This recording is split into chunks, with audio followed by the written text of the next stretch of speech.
ketika tidak sahur maka puasanya batal apa bagaimana? Masalah sahur sendiri Nabi pernah nggak sahur.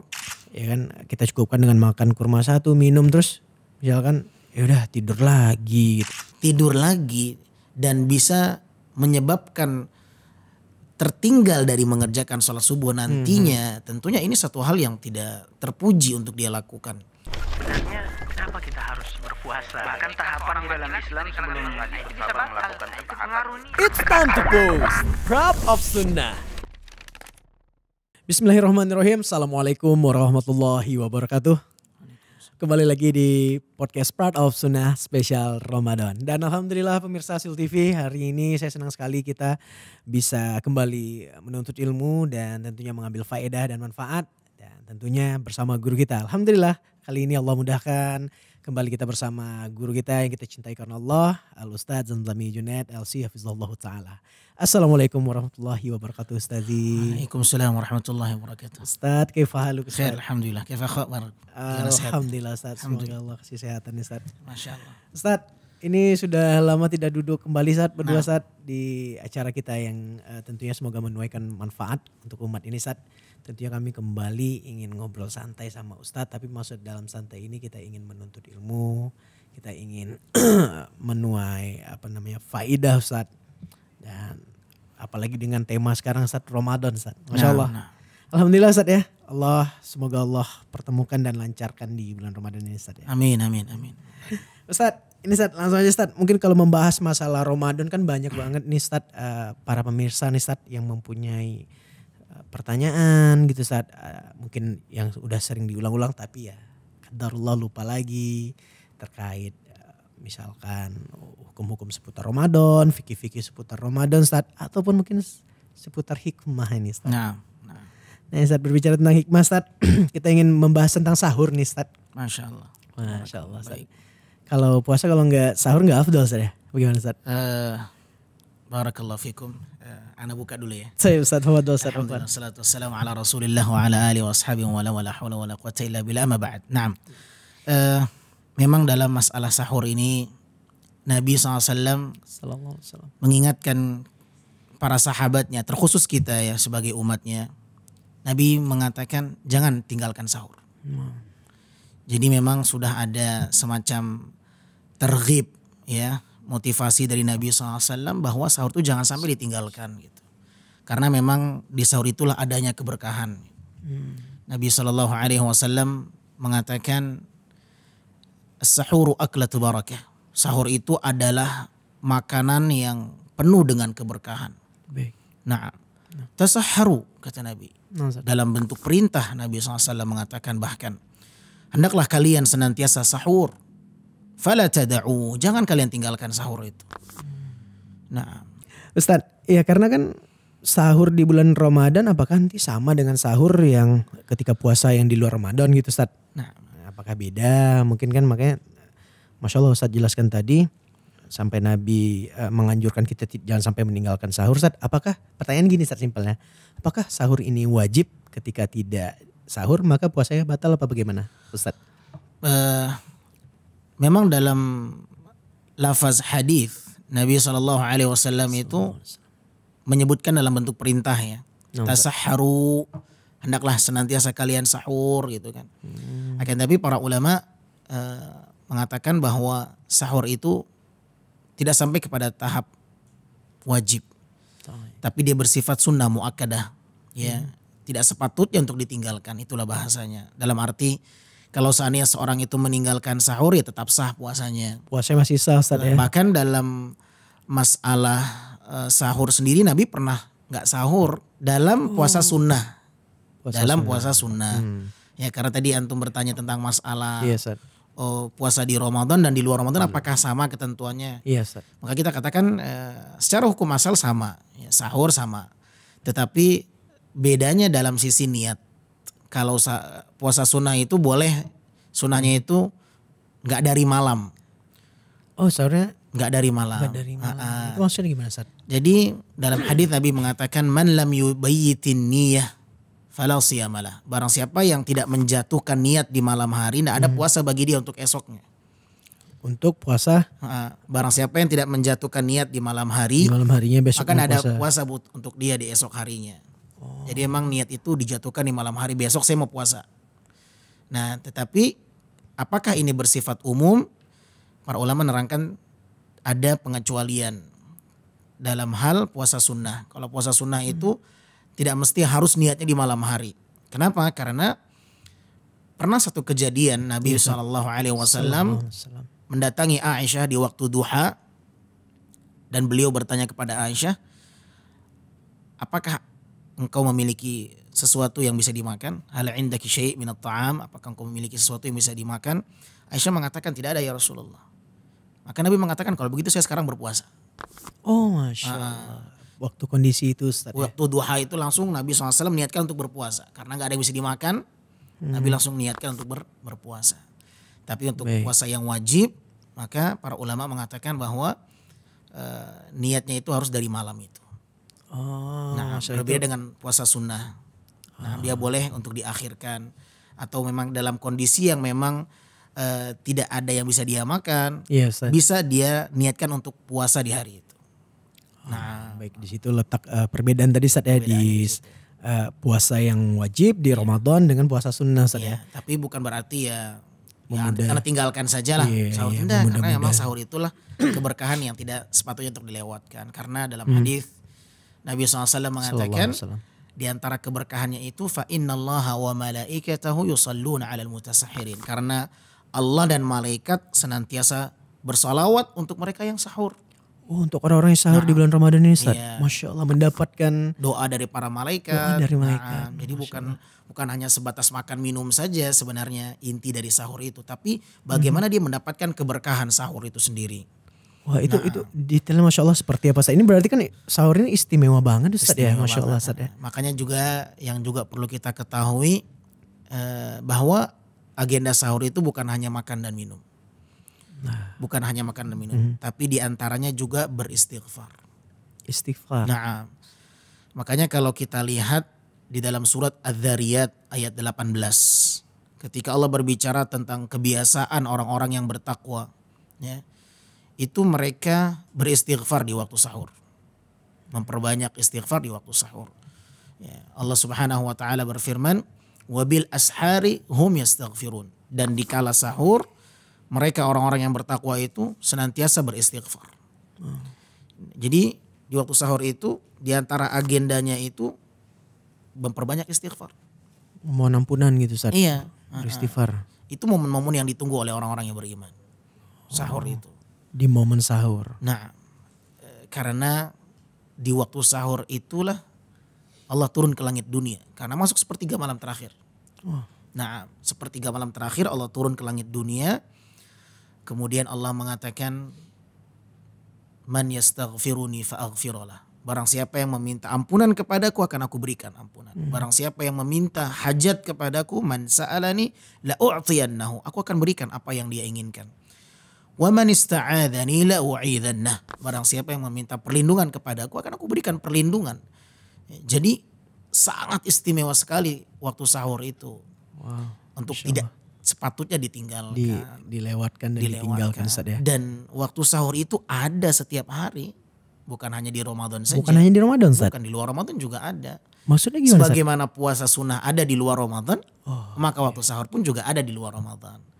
Nah, jadi sepatutnya kita membiasakan bangun sebelum subuh setiap hari. Jangan bangun sebelum subuh itu ketika puasa saja. Nanti udah gak puasa di luar Ramadan, gak bangun lagi dia. Padahal dia bisa sholat tahajud di waktu sepertiga malam terakhir itu. Masya Allah. Itu waktu yang sangat terbaik untuk dimanfaatkan dengan ketaatan kepada Allah Subhanahu Wa Taala.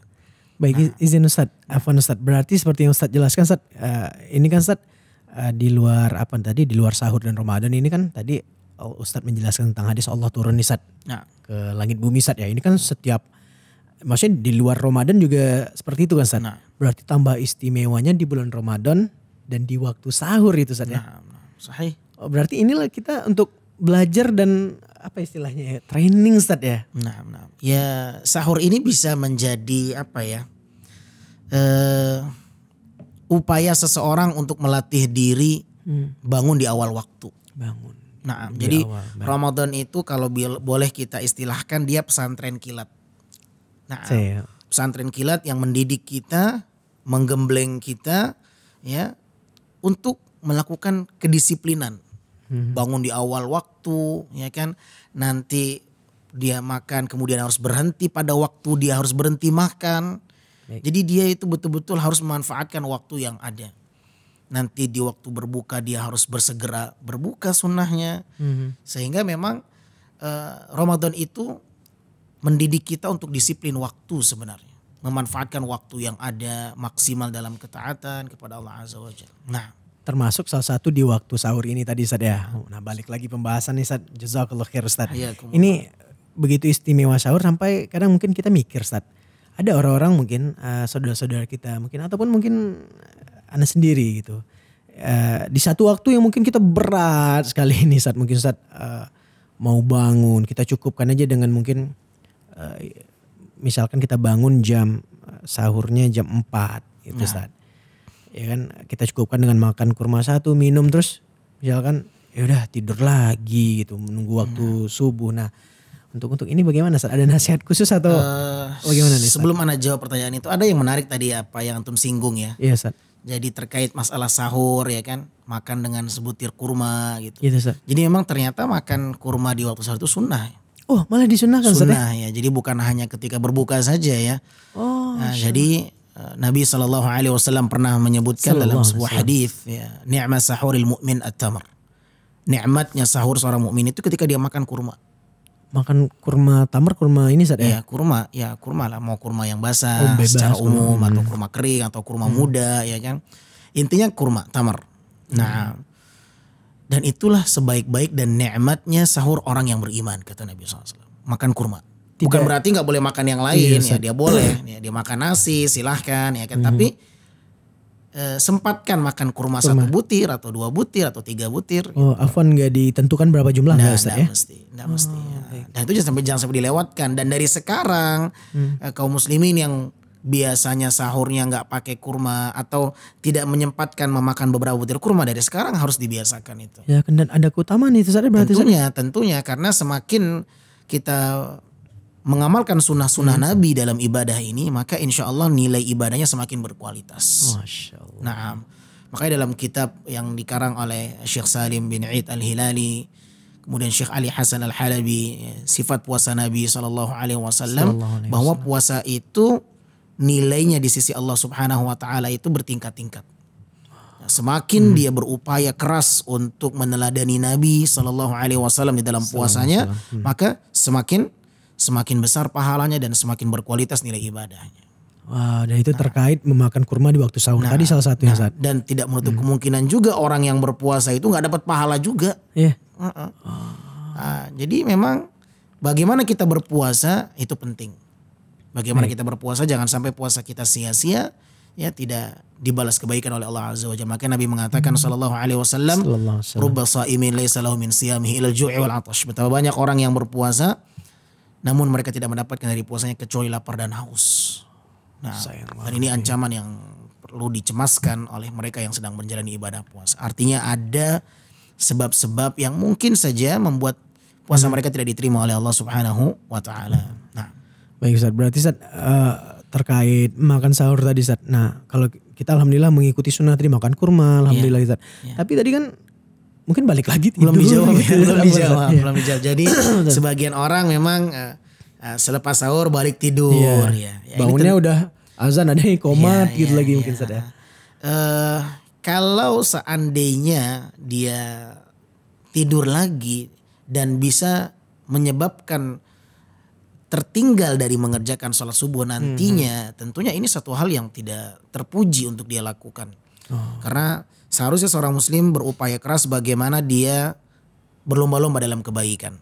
Kalau seandainya itu menjadi sebab dia meninggalkan sholat subuh, maka ini satu hal yang tidak sepatutnya untuk dilakukan oleh seorang muslim. Tidak bisa kita katakan haram ya. Karena mungkin terkadang antara seorang dengan yang lainnya mungkin dia punya kebutuhan yang memang butuh istirahat. Selama tidak membuat dia lalai dari mengerjakan sholat subuh ya, maka sholat tidak mengapa. Bahkan kebiasaan Nabi SAW Sallallahu ya, alaihi wasallam. kalau habis sholat sunnah fajar itu Nabi berbaring sesaat. Habis sholat sunnah fajar ya. Habis sholat sunnah Berarti fajar. sudah masuk subuh. Sudah lewat subuh, Ustaz, sudah ya? masuk subuh ya. Bukan habis sahur tidur, bukan. Oh iya. Nah, iya. ini harus dibedakan ya. Ya Nabi SAW biasanya kalau habis sholat sunnah fajar itu Nabi agak berbaring sesaat. Berbaring sesaat ya, istirahat sejenak ya. Nah, setelah itu Nabi baru bangkit mengerjakan sholat subuh. Nah itu sunnah. Oh ada yang dilakukan Nabi seperti itu. Nah Ustaz, ya ada istirahat sesaat sebentar ya, mungkin 5 menit ya. Sama juga dengan menjelang masuknya waktu zuhur, Nabi biasa qailulah. Istirahat sesaat, sejenak ya, sebentar sebelum mengerjakan sholat zuhur itu Nabi istirahat sebentar dulu. Ada waktu-waktu istirahat Nabi Shallallahu Alaihi Wasallam. Nah, tapi langsung Nabi bangun kemudian langsung sholat subuh. sholat Ustaz. subuh ya, bukan habis sahur tidur gitu. Ya, takutnya bablas. Bablas, Kelewat lah. Adzan subuh nggak dengar, nggak pula jawab adzan subuh ya kan. Itu juga ada keistimewaannya juga ya, menjawab adzan subuh ya kan.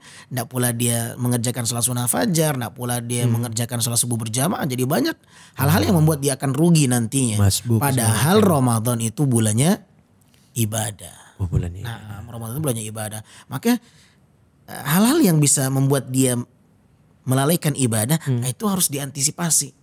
Sebelum masuk waktu. Iya, ini kira-kira kalau tidur nih akan membuat saya ini terlena, luput dari mengerjakan sesuatu tidak. Maka lebih baik jangan. Nah, Oh berarti seperti yang tadi Ustaz jelaskan, makanya dianjurkan untuk juga banyak berzikir tadi mungkin Ustaz ya, beristighfar Ustaz ya. beristighfar ya. Oh, sambil menunggu. Ya betul. Dan memang bagusnya sahur itu di penghujung waktu. Kalau dia sahurnya itu di awal waktu, misalnya jam 2 malam, Iya, Ustaz. itu yang akhirnya membuat dia itu akhirnya tidur lagi. Masih lama subuhnya kan, masih lama waktu subuhnya, akhirnya tidur aja dulu, masih sejam lagi. Iya Ustaz. Tapi kalau dia sahurnya itu di penghujung waktu yang memang itu adalah waktu yang sangat dianjurkan ya, ta'khir sahur, Iya, mengakhirkan sahur, sehingga tidak ada lagi ruang dia untuk mengundur-ngundur. Ya dalam arti ndak sepatutnya saya tidur lagi karena emang udah mendekati waktu subuh gitu loh. Makanya dianjurkan Tapi kalau dia waktu. sahurnya itu di awal waktu, ada semacam peluang ya untuk tidur lagi, masih panjang nih lumayan. Nah, makanya ketika kita mengamalkan sunnah Nabi itu semakin memberikan dukungan penuh ya dalam ketaatan itu sendiri sebenarnya. Masya Allah, barakallahu fikum, jazakumullah khair. Ini jelas tadi ya, jadi keberkahannya sahur dan istimewa sahur ini begitu luas dan sebagai salah satu kesempatan ataupun peluang emas di waktu Ramadan ini Ustaz ya. Jangan sampai terlena. Ustaz, mungkin kalau kita mau bahas ini kan akan panjang lagi Ustaz. Terkait tadi waktu sahur harus diakhirkan, ada yang sebagian. Nah mungkin nanti insya Allah kita akan bahas di selanjutnya bagaimana Ustaz. Boleh Ustaz, gak ya. apa-apa, gak Ustaz, masalah. jazakallah khair Ustaz ya. Hayakallah Ustazi. Baik pemirsa Hasil TV, itulah dia tadi nasihat dan juga ilmu yang kita dapatkan lagi tentunya di bulan Ramadan ini bersama guru kita Ustaz Zamzami Junaid LC hafizahullahu taala. Semoga sekali lagi ini bisa menjadi pemicu kita dapat lebih baik untuk beribadah dan beramal di bulan Ramadan ini tentunya ataupun khususnya. Baik, terima kasih, jazakumullah khair. Sampai ketemu di episode Proud of Sunnah edisi spesial Ramadan berikutnya. Barakallahu fikum. Subhanakallahumma bihamdika asyhadu an la ilaha illa anta astaghfiruka wa atubu ilaik. Wassalamualaikum warahmatullahi wabarakatuh. It's time to post Proud of Sunnah.